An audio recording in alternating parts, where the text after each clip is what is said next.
月明かり柳が揺れる。私はロボの粒で思い馳せるあなたの姿、羊を数えるように別れゆく意味があるなら、せめて悲しまないで。父島から離れた空へ一筋の愛を込めて、どんな夜だって失い続けたって共に生きてきたろう。瞬くように何かを求めて月を見ていた。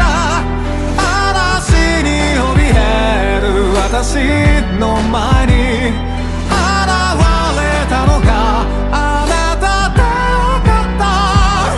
まるで何もかもがなかったかのように、この日は消えたりしない。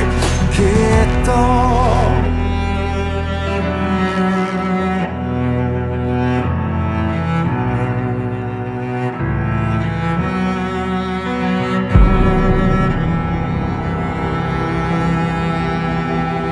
その窓を風が叩けばわずかに開け放して、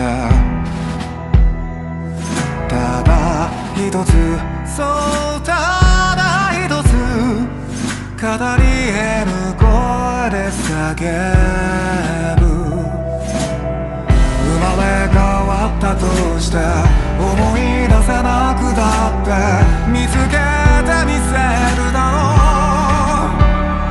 あなたの姿、すべてを燃やして月を見ていた。誰かがそれを憐れむとしても